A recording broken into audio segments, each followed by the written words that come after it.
Eh, Buenas, mi grupo está conformado por Julián Castaño, Juan Escobar y mi persona, Juan Diego Correa.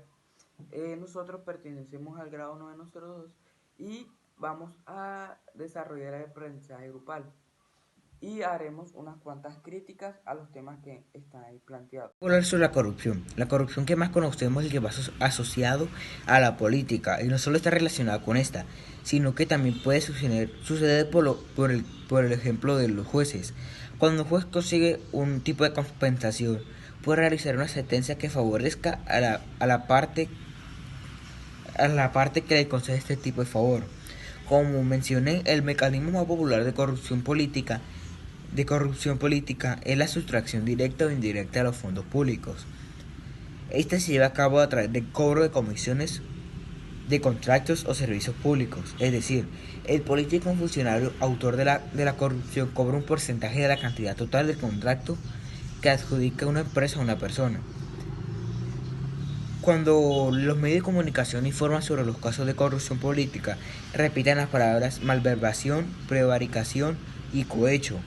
La malversación es un delito realizado a través del desvío de fondos públicos para fines privados. La prevaricación consiste en dictar una resolución no ajustada a la ley, aun sabiendo que es injusta.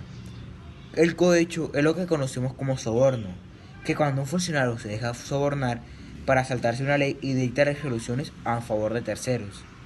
Las consecuencias que más se pueden ver en la corrupción es la directa, que sería la económica, que es la cantidad de dinero de una corrupción que ha sustraído. Pero no solo eso, en los impactos económicos además está la evaluación de los países con un alto índice de corrupción son menos atractivos para la inversión privada. Por otro lado tenemos la corrupción, que sería la segunda, la segunda consecuencia, que sería la política. Los ciudadanos, ante la proliferación de muchos escándalos de corrupción política, desconfían del sistema y producen una delegitimación también intencionalmente. La imagen del país se va deteriorando, pues más corrupción se vaya dando. Los tipos de corrupción que se ha dado serían a gran escala, menor y política. La gran escala son los actos de corrupción cometidos a los niveles más altos de gobierno, que involucran a la distorsión de políticas o de funciones centrales al Estado, y que permiten a los líderes beneficiarse a expensas del bien común. Los corrupción de menor grado son los actos de corrupción que consisten en el abuso cotidiano, o sea, todos los días, de poder de funcionarios públicos de bajo y mediano rango, al interactuar con ciudadanos comunes y quienes a menudo intentan acceder a bienes y servicios básicos. La corrupción política es la manipulación de políticas, instituciones y normas de procedimiento en la asignación de recursos y financiamiento por parte de los responsables de la decisión política, quienes abusan de su poder para conservar su poder, estatus y patrimonio. Muchas gracias. Organismos de control son aquellos organismos a los que la constitución política les confía funciones relacionadas con el control disciplinario de defender al pueblo y el control fiscal. No están adscritos ni vinculados en las ramas del poder público. ¿Cuáles son los organismos de control? Los organismos de control son el Ministerio Público. Dentro del Ministerio Público está Procuraduría de la Nación, está la Defensoría del Pueblo y después las personerías distritales y municipales. Después el siguiente sería Contraloría de la República. Dentro de la Contraloría de la República estaría el Fondo de Bienestar de la Contraloría General de la República. Después está las Contralorías Territoriales y está Auditoría General de la República. Bueno, el tema que yo elegí fue es, los organismos de control.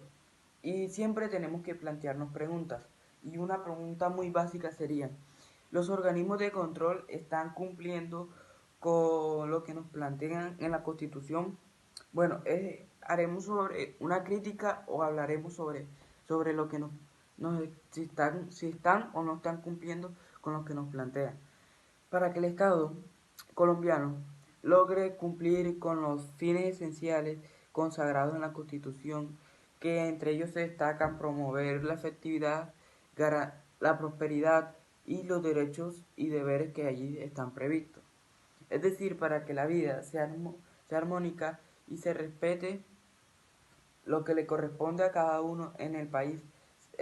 Para eso hay unas entidades como la Contraloría que vigila al adecuado manejo de los recursos públicos. La Procuraduría con la tarea de ejercer la vigilancia de la conducta en el cargo de quienes desempeñan funciones públicas. Y la Fiscalía que se encarga de investigar, acusar y solicitar sanciones penales cuando alguien comete un delito. Bueno, sobre mi punto de vista, ya que lo que estamos viendo, gracias a lo que nos... Bueno, ya teniendo en cuenta que sabemos qué hace los organismos de control o cuáles son los organismos de control, y voy a hacer una crítica o vamos a poner un ejemplo en lo que está pasando en la vida presente. La Fiscalía no está cumpliendo con lo que plantea porque ya que no coloca la sanción de acuerdo al delito, sino que coloca la sanción de acuerdo al problema que tenga el que afecta. Voy a poner un ejemplo. Si el que afecta o al que hace el acto de violencia tiene problemas psicológicos, le hacen baja de pena.